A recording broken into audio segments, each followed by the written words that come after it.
View है जिसके कुछ खास हिस्सों पर हम बात करेंगे। हाँ, इसमें जेईई परीक्षा, छात्रों पर जो दबाव रहता है और अपनी शिक्षा व्यवस्था, उससे जुड़े कुछ जरूरी सवाल उठाए गए हैं। बिल्कुल।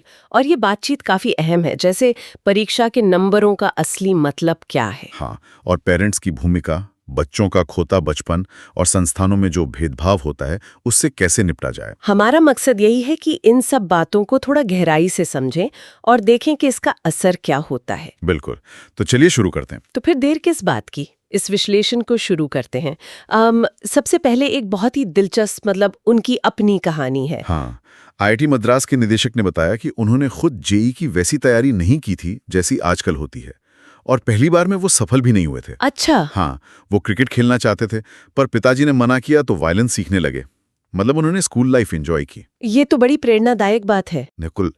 और सोचिए, जिस आईआईटी मद्रास ने उन्हें बीटेक में एडमिशन नहीं दिया, वहीं से उन्होंने बाद में एमएस किया, पीएचडी की। अरे वाह। और इतना ही नहीं, वहीं प्रोफेसर बने, फिर उसी जेईई परीक्षा के चेयरमैन बने जिसे पास नहीं किया था, क्या बात है, ये तो कमाल की यात्रा है। और आखिर में उसी आईआईटी के निदेशक बने। तो यहाँ सबसे खास बात क्या निकल कर आती है, उनका संदेश? देखिए, उनका मुख्य संदेश यही है कि जेईई हो या कोई भी परीक्षा, ये जिंदगी का अंत नहीं है, बिल्कुल नहीं। हाँ, ये बस एक दिन का प्रदर्शन है, एक नंबर। बस एक नंबर। इसे इतना बड़ा, मतलब जीवन मरण का प्रश्न नहीं बनाना चाहिए। ये बात खासकर पेरेंट्स को समझनी होगी। ये संदेश आज के माहौल में तो और भी जरूरी लगता है, जहाँ इतना दबाव है छात्रों पर। सही कहा। और इसी से जुड़ा अगला मुद्दा है पेरेंट्स का दबाव, ये कोचिंग कल्चर। निदेशक ने तो सीधे सीधे अपील की अभिभावकों से। हाँ, क्या कहा उन्होंने? उन्होंने कहा, और ये उनके शब्द हैं, मैं दोनों हाथ जोड़कर अभिभावकों से कह रहा हूं, कृपया छात्रों पर वह करने के लिए दबाव ना डालें जो आप चाहते हैं। कृपया उन्हें वो करने दें जो वे चाहते हैं। ये तो बहुत भावनात्मक अपील है। बिल्कुल। और उन्होंने कोटा जैसी जगहों का, वहां के माहौल का, छात्रों पर जो भयानक दबाव होता है उसका, और कुछ दुखद घटनाओं का भी जिक्र किया। हाँ, आत्महत्या की घटनाएं बहुत चिंताजनक है ये। और ये दबाव सिर्फ एंट्रेंस तक नहीं रहता। उन्होंने ये भी बताया कि कई छात्र जब आईआईटी पहुंचते हैं ना, तो पहले ही दिन से बिल्कुल थके हुए, बोझिल से लगते हैं। अच्छा, क्यों? क्योंकि वो कोचिंग में कैलकुलस के, ट्रिग्नोमेट्री के 10-10 हजार सवाल लगा के आए होते हैं।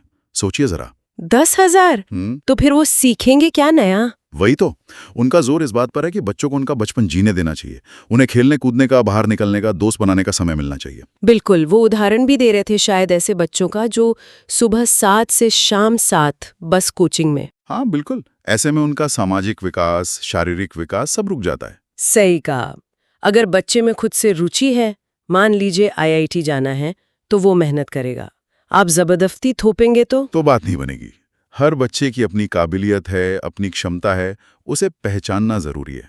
खेलने कूदने की कमी, बचपन के अनुभव न मिलना, इसे वो एक बड़ी समस्या मानते हैं। हाँ, ये सिर्फ पढ़ाई के दबाव का मामला नहीं है, ये उनके मानसिक और शारीरिक स्वास्थ्य से जुड़ा है। अच्छा, ये तो हुई दबाव की बात, लेकिन परीक्षा करवाने की भी अपनी चुनौतियां हैं, है ना? हाँ, बहुत बड़ी चुनौतियां हैं।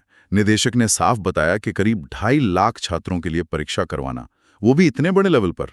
और फिर से 20 दिन में रिजल्ट देकर एडमिशन पूरा करना, ये तो बहुत बड़ा काम है। बहुत बड़ा। और इसी वजह से, मतलब इतने सारे लोगों के लिए इतने कम समय में वो लिखने वाली सब्जेक्टिव परीक्षा कराना मुमकिन ही नहीं है। हाँ, लाखों कॉपियां जांचना इतने कम टाइम में और निष्पक्षता से, ये कैसे होगा? नहीं हो सकता। इसीलिए वो मल्टीपल चॉइस क्वेश्चन यानी एमसीक्यू वाली कंप्यूटर बेस्ड परीक्षा ही करानी पड़ती है। वही एकमात्र प्रैक्टिकल तरीका है। लेकिन इसका भी एक दूसरा पहलू है, जैसा कि वो बता रहे थे। हाँ, वो ये कि छात्र और खासकर कोचिंग संस्थान, वो हमेशा परीक्षा को क्रैक करने के तरीके ढूंढते रहते हैं, शॉर्टकट्स निकालते हैं। अच्छा। तो आईआईटी भी हर साल पैटर्न में कुछ ना कुछ बदलाव करता है। कभी न्यूमेरिकल आंसर्स वाले सवाल डाल दिए, कभी सवालों का क्रम बदल दिया, ऑप्शंस का क्रम बदल दिया, ताकि रट्टा मारने वाले या पैटर्न पकड़ने वाले कामयाब ना हो। हाँ, कोशिश यही रहती है। लेकिन वो खुद मानते हैं कि ये एक तरह से चूहे बिल्ली का खेल है, कोई परमानेंट सोल्यूशन नहीं है इसका। और एक और बड़ी चुनौती है भाषा का सवाल। हाँ, परीक्षा को कई क्षेत्रीय भाषाओं में कराना। करीब 23 भाषाओं का प्रस्ताव है। सुनने में बहुत अच्छा लगता है ये। लेकिन इसमें दिक्कतें क्या हैं? ये सबसे बड़ी दिक्कत है, हर भाषा में ऐसे एक्सपर्ट्स ढूंढना जिन पर आप भरोसा कर सकें, जो विषय भी जानते हों, और सबसे जरूरी, प्रश्न पत्र की गोपनीयता बनाए रखें। ये बहुत बहुत सेंसिटिव मामला है। हाँ, गोपनीयता तो सर्वोपरि होगी इसमें। बिल्कुल। और दूसरी चुनौती है तकनीकी शब्दों का अनुवाद। अच्छा, जैसे कोई साइंस का टर्म है, उसका हिंदी या दूसरी भाषा में क्या अनुवाद होगा? हाँ, और ये तय करना कि किस शब्द का अनुवाद करें और किसे अंग्रेजी में ही रहने दें, ताकि मतलब ना बदल जाए। गलत अनुवाद से तो छात्र कंफ्यूज हो जाएगा। हाँ, बिल्कुल। अर्थ का अनर्थ हो सकता है। उन्होंने 2011 का एक किस्सा भी बताया। जब वो जेई चेयरमैन थे, तब हिंदी के पेपर को लेकर कुछ कंफ्यूजन हुआ था। क्या हुआ था?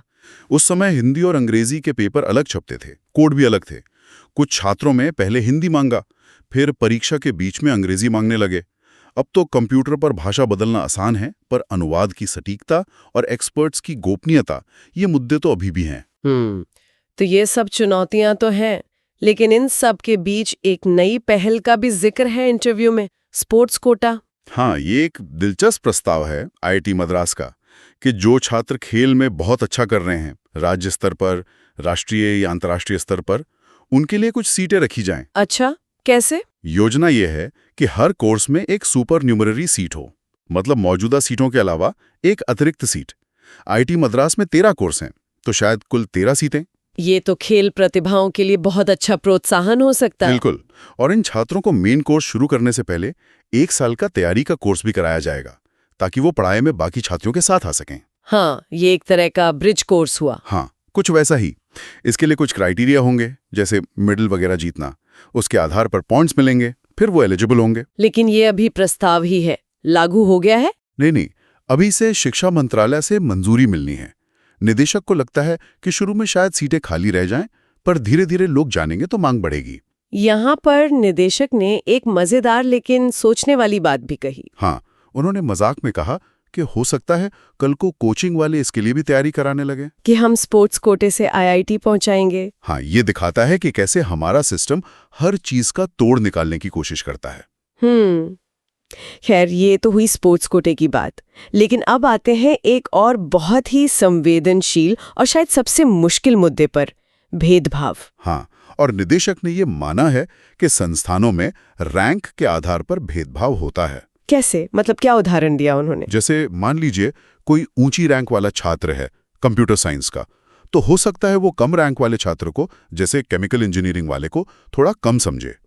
और ये छात्र बहुत यंग होते हैं, 17-18 साल के, सीधे स्कूल से आए हुए। हाँ, उनमें ये समझ तुरंत नहीं आती कि रैंक ही सब कुछ नहीं है। बिल्कुल, ये समझ विकसित करना अपने आप में एक चुनौती है। और मामला सिर्फ रैंक तक ही नहीं है, उन्होंने जाति आधारित भेदभाव की शिकायतों का भी जिक्र किया। हाँ, दुर्भाग्य से ये भी एक सच्चाई है, और इसे स्वीकार करना जरूरी है, तभी समाधान की तरफ बढ़ सकते हैं।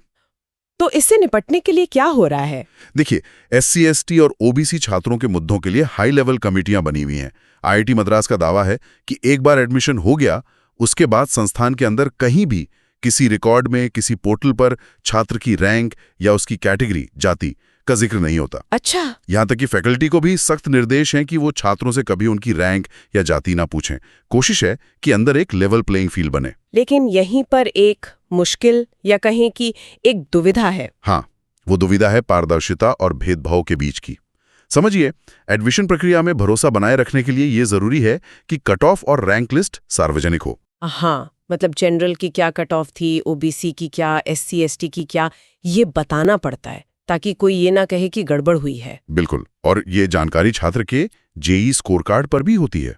तो एक तरफ पारदर्शिता जरूरी है सिस्टम में विश्वास के लिए, और दूसरी तरफ